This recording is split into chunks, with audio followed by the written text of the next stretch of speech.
Welcome back to the Law Enforcement Recruiting Show. Once again, I have Doug Larson, CEO of Safeguard Recruiting, and we're going to tackle a question today that we often get asked. I think it's going to interest you greatly, and that is this, Doug. First off, how are you doing? I'm so rude just not asking you that first. Doing excellent, Travis. If you're just now finding us, understand this, Doug Larson, career law enforcement officer, now retired, 30 years law enforcement, now retired. Altogether, our team's got 80 years of law enforcement experience. They recruited inside agencies. Now they're outside doing it from a consultant angle, and it is amazing what we're seeing around the country. But, Doug, there's, I don't expect, the typical law enforcement recruiter to understand all this. And here's why. I mean, let's just talk about the genesis of law enforcement recruiter. I just talked to a guy last week where he's like, they brought me in here in January as a recruiter. No training, no nothing. They just threw me in here. Everyone's learning on their own. That's why I think it's so important that we do these each week so we can help them. And, of course, we have full training on our website they can take to really get up to speed. And I don't think that's out there anywhere else either. So that's good stuff.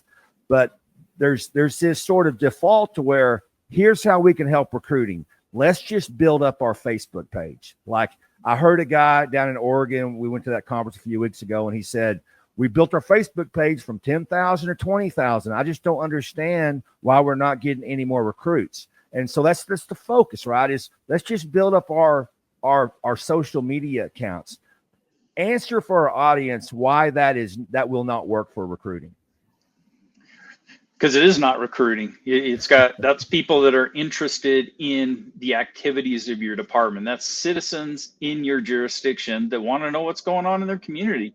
And we've heard this a lot where we've got all this activity, our social media, look at all these followers. That is not where we're going to go to find people who want to work for you. Not enough people. It's interesting because it's almost a bias, right? Like we love our social media followers and we're building on them and we pay. I mean, they have entire people that's all their full-time job is do this. And that's great. That's great. That's community engagement. That's marketing your agency and marketing your brand. But like you said, that's not recruiting. But it's to the point, Doug, where when you sign up with a client, they will often go, well, we want you to run your campaign on our Facebook page because they're so proud of this Facebook page. And what do you typically tell them if they ask you that? Yeah, we don't recommend that. There are a lot of employment rules that go around running any type of ad, and you need to be careful with that. You have to get them approved. You have to go through the processes, and you don't want to do that on your citizen-facing account because, one, if something goes wrong on that account, you don't want to get it frozen, which we've seen has happened before, and you can't get it reactivated, which is a big problem.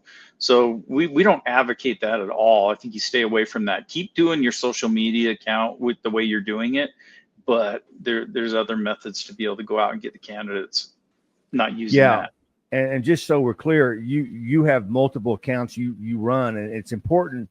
Here's the benefit of using Safeguard's account. Doug, you've run over 400 campaigns off of the same account. And so that algorithm, you're searching, it's law enforcement centric. And so that algorithm builds over time. And so you can plug in a new ad for a new client and they start getting applicants and candidates almost immediately because of that algorithm. Because if people don't know how this works, if you go and you try to advertise for the first time on your Facebook page or Instagram or whatever, it's time to get that algorithm dialed in. So it's going to be very expensive and maybe it gets cheaper, but there's just such a fine-tuned work. And you, of course, got staff, Doug, where they spend all day doing this. I mean, it's their expertise.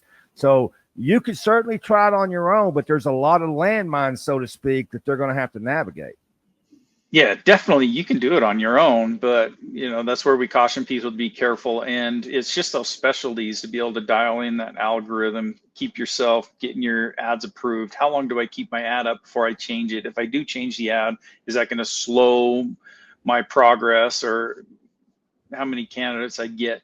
There's so much that goes into doing a successful campaign that we just like to leave it to the experts, and a lot of departments want to do that just because typically they don't have somebody that can keep current on staff.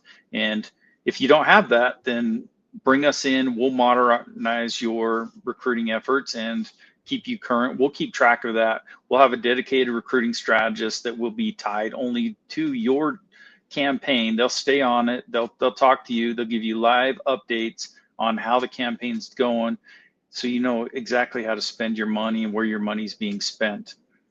Yeah, there's so much benefit to that, because I'm just envisioning the typical police recruiter or police officer. I mean, maybe you're working 5 days a week. Maybe you're on 410s. Maybe you're on 312s, but maybe you take a 2-week vacation.